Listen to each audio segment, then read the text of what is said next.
In a small, quiet town lived a happy family of three.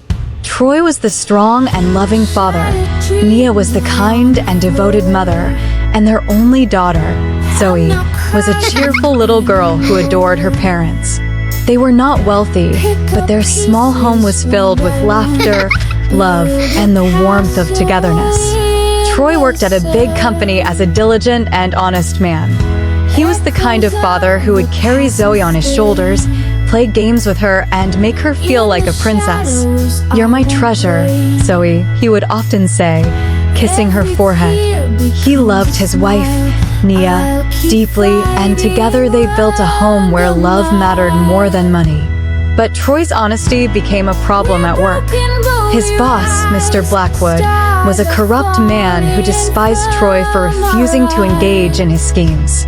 Troy believed in doing the right thing, but Mr. Blackwood saw him as a threat. One day, Mr. Blackwood framed Troy for a mistake he didn't make and fired him. As Troy walked home that evening, his heart was heavy. Tears rolled down his face as he thought about his family. How would he take care of them now? What would happen to Zoe's dreams of a bright future? When he reached home, Zoe ran to him, her arms outstretched. "Daddy, you're home," she said with a big smile. But Troy couldn't hold back his tears. "What's wrong, Daddy?" she asked softly. "Nothing, my princess," he said, forcing a smile. "Daddy's just tired." That night, Troy told Nia what had happened. Nia's face fell, but she held his hand and said, "We'll get through this, Troy. We always have. I'll take care of the bills until you find something. Don't lose hope." But deep down, she was terrified. Nia worked as an apprentice in a small coffee shop where her boss was harsh and insulting. She stayed because she had no choice. Months passed and life became harder. Troy searched tirelessly for a job, but faced rejection after rejection. Finally, he found work at a factory as an engineer. The job was grueling, and the pay was small, but it was enough to put food on the table. Despite the hardships, Troy always brought Zoe a little treat after work. "This is for my princess," he'd say, handing her a candy or a small toy. Zoe's smile made all his pain worthwhile, but the family struggles weighed heavily on Zoe. She stopped talking to her friends and spent most of her time alone. Her only joy was the time she spent with her father. One day, Zoe asked, "Daddy, will we ever be happy like before?" Troy knelt down, holding her tiny hands in his rough, calloused ones. "We will, my love. I promise." One fateful day, as Nia and Zoe were at home, they heard a loud knock on the door. When Nia opened it, two police officers stood there. Their faces were grim. "Ma'am, we're sorry to inform you that there was an accident at the factory.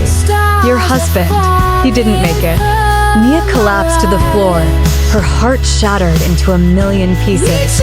Zoe stared at the officers, not understanding what they meant. "Where's Daddy?" she asked. Nia hugged Zoe tightly and sobbed. "Daddy's gone, my baby. He's not coming back." Zoe didn't speak. She sat silently, clutching the small teddy bear her father had given her, tears streaming down her cheeks. Life became unbearable. Nia lost her job because she couldn't keep up with the demands of her cruel boss. Bills piled up and food became scarce. Zoe had to drop out of school because they couldn't afford it, but she didn't tell her mother. Instead, she started doing small jobs in secret, like cleaning and carrying heavy loads to help put food on the table. She was only a child, but she worked tirelessly, enduring harsh treatment and cruel words from strangers. Zoe's body grew weaker from the endless work and little food. One rainy evening, as she hurried to deliver groceries for a neighbor, her small frame was weighed down by a heavy bag. Her legs ached, and her vision blurred from exhaustion. She stepped onto the street, lost in thought, just as a truck came barreling toward her. The driver honked desperately. "Get out of the way," someone yelled. Zoe froze, clutching the bag tightly. Her foot slipped on the wet pavement. Time seemed to slow as the truck's brakes screeched and bystanders gasped. A deafening thud echoed through the street. Groceries scattered everywhere, and orange rolled into the gutter as the world seemed to stand still.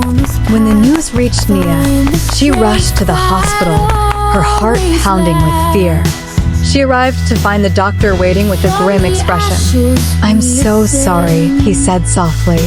Nia fell to her knees, her cries piercing the sterile hospital hallway. "No, not my baby. Please, no," she screamed, clutching her chest. When she was finally allowed to see Zoe, she found her daughter lying still, her face pale and peaceful. Nia held Zoe's lifeless body in her arms, rocking her back and forth like she did when Zoe was a baby. "You are my light, my reason to keep going," she whispered. How could this happen? How could the world be so cruel? Days turned into nights, but Nia couldn't bring herself to accept that Zoe was dead. She blamed herself for not protecting her daughter. She spoke to Troy's photo, tears streaming down her face. "You promised to take care of us. How could you leave us like this? Now she's with you, and I'm all alone." Her grief consumed her. She stopped eating and sleeping. Her heart grew weaker, burdened by the weight of her loss. One night, as she sat by Zoe's empty bed, she clutched her chest in pain. She whispered, "Troy, Zoe, I'll be with you soon." And then she collapsed. The small town mourned the tragic loss of the family.